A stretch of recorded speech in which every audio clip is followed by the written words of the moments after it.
There's an area not far from where I grew up where one of the local rivers flows over an old weir, and it's a really nice place to bathe and swim in the summer. The water is pleasant and peaceful upstream from the weir. The river is full of fish and pretty flowers on the riverbanks, and there's even a small cafe and a place to hire paddle boats. Everyone enjoys going there, families, couples, teenagers, and elders.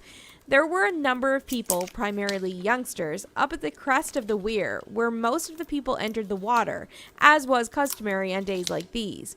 I made a friend with one of the adolescent females there. She was there on her own, and I thought she was so sophisticated and cool just for being an older girl doing things on her own because I was still so young. She was quite pleasant to me and seemed to like spending time with me, so I had the impression that I had an older sister for a while. At one point, we came to a position where the water was approximately chest high for my companion and neck high for me, close to a gathering of other teenage girls my new friend's age.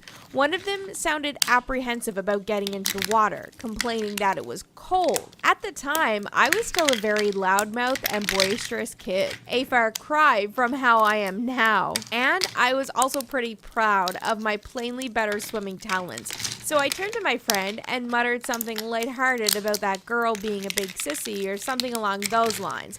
I wasn't shouting, but she could hear me. Her head snapped up and she plunged into the water, screaming, "What did you say? Did you say something about me?" I was immediately startled since her reaction was so abrupt, and she appeared outraged in a way that seemed out of proportion to what I had said.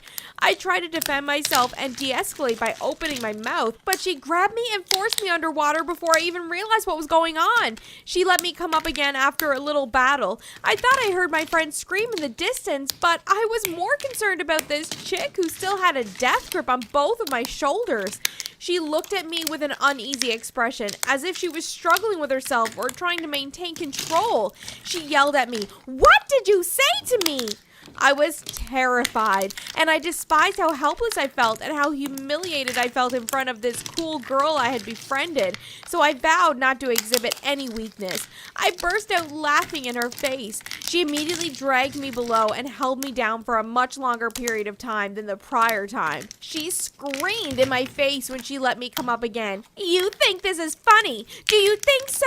You little bitch! You want to laugh at me?" I would have apologized and pleaded with her to simply leave me alone at that point, but it was too late. She grabbed my throat and hair and dragged me back underwater. I tried everything I could do to help, swirling mud from the riverbed and clutching at pebbles, but it didn't work. I thought to myself, surely she'll let me up in a minute. She's just trying to scare me. But I was fast running out of air, and her grasp on my throat tightened even more. I tried clawing her arm, but I couldn't tell which way was up or which way was down, or what I was grabbing. Everything was dirty, brown, and full of bubbles as I opened my eyes.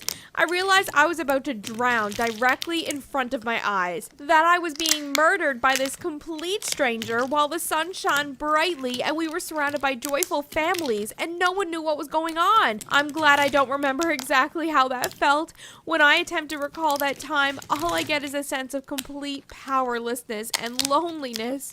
Then, all of a sudden, I was able to breathe again. There was a lot of shouting around me and I was extremely disoriented. I was coughing and vomiting up water while she was screaming at me and my buddy, while her companions were screaming at her. My friend was holding me above water and calling in the direction of the group of ladies who were forcibly carrying my tacker away. There was a lot of commotion in general, and I don't remember what anyone was saying because I was too busy breathing again. After I'd calmed down a little, my new friend apologized for arriving so late, explaining that she and the other girls needed to comprehend what was going on before attempting to pull my attacker off me. It took all of their combined efforts to persuade her to let me leave. I was completely shaken since I was convinced she had attempted to assassinate me right there and then. The sight in her eyes was all I needed to know, but in order to save face in front of my friend, I attempted to laugh it off. Because I was shivering and my voice was wavering, I performed a poor job. I'm not sure if my friend recognized how bad the situation was at any point, or if she just thought she was preventing some bullying. Whatever she thought, she bought me ice cream and hired us a paddle boat to cheer me up as we watched birds, and I appreciate that. Also, thank you for saving my life, but to be honest, my day was pretty well ruined. After that, I never saw my attacker or the sweet teenage girl again.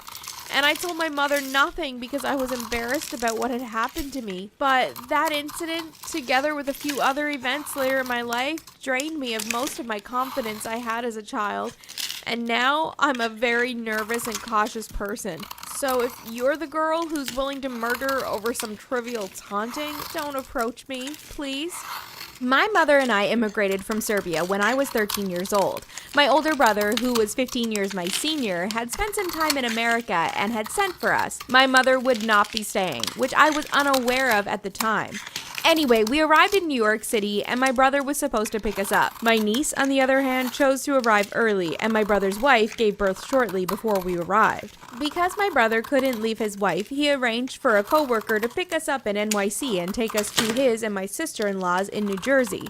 We waited in customs for what seemed like an eternity when we arrived in NYC. We looked for my brother but were unable to locate him. Cell phones weren't as widespread in the early 1990s, and even if they were, my mother and I didn't have one. We were a little worried when we didn't see my brother or sister-in-law. We were startled to hear our names being called and to see a big man approaching. In fluent Serbian, he introduced himself and stated that he was a dear friend of my brother's.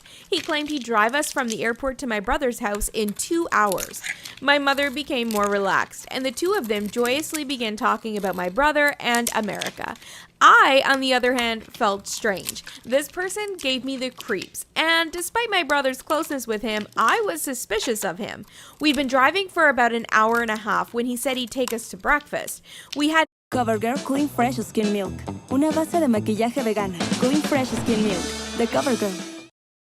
New and improved Cetaphil moisturizers defend against 5 signs of skin sensitivity. eaten in almost 15 hours and were already hungry. My mother and I were perplexed as we approached the house. He insisted joyfully that his wife would prepare breakfast for us and that we would then drive the rest of the way to the hospital to visit my family. When I mumbled that something didn't feel right, my mother shushed me and told me that we should be grateful for the hospitality. We were escorted up the stairs to the residence. It was dingy, gloomy, and filthy. My mother, I believe, became a little concerned and demanded that he take us to my brother.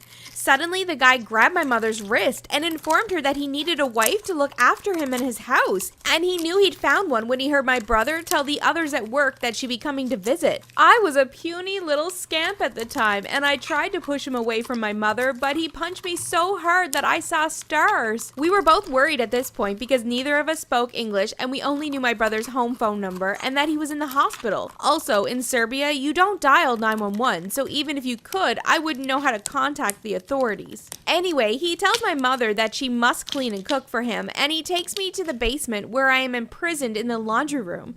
I slammed, wailed, and yelled, but everything was muffled since I was so far down in the basement. We were held in his house for a week. He'd lock us up in the basement after my mother fed him breakfast and let us out when he got home at 4 p.m. Climbing on some boxes one morning, I spotted a little window. My mother insisted that I squeeze through it when I opened it. I didn't want to abandon her, and how could I receive assistance when I couldn't read or speak the language? However, I didn't want to spend the rest of my life like this, so I did what she said. Once I got out, I sprinted, and I'm sure I was quite a spectacle. That is, however, what saved us, because several concerned neighbors tried to persuade me to come with them, but I refused. I was so afraid that I kept trying to persuade them to join me. When the cops arrived, a really polite officer tried to get me into his car. Then I noticed the man who had driven us up in his taxi.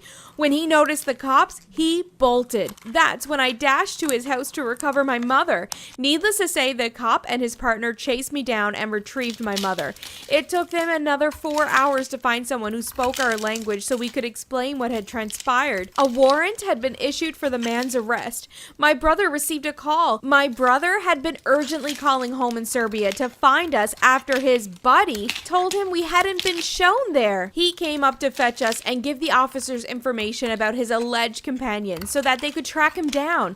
They never found him since it was so easy for someone to vanish back then. However, it left me skeptical of people and their motives for a long time. My mother became homesick and she returned to Serbia. I stayed and finished school, and owing to that kind officer who helped me all those years ago, I ended up becoming a military cop. I'm an asshole for leaving my girlfriend at a gas station. My girlfriend and I have been together for a couple years now, and our relationship has been rocky to say the least. Recently, we were in the car fighting about a guy friend that she is friends with. Personally, I do not trust the guy because I can tell he likes her, and she seems to have a soft spot for him as well.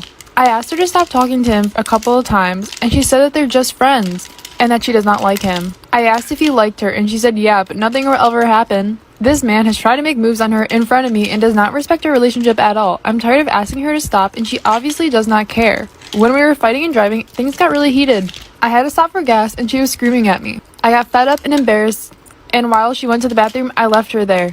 I put her phone by the pump and left. I get a call from her a couple of minutes later saying how evil I am, and she's screaming at me, and that I obviously do not give a crap about her. It's broad daylight, so it's not like she was alone at night. Her guy friend picks her up and started texting me saying that I'm the asshole, and if I'm not careful, my girlfriend will realize her worth and leave me for him.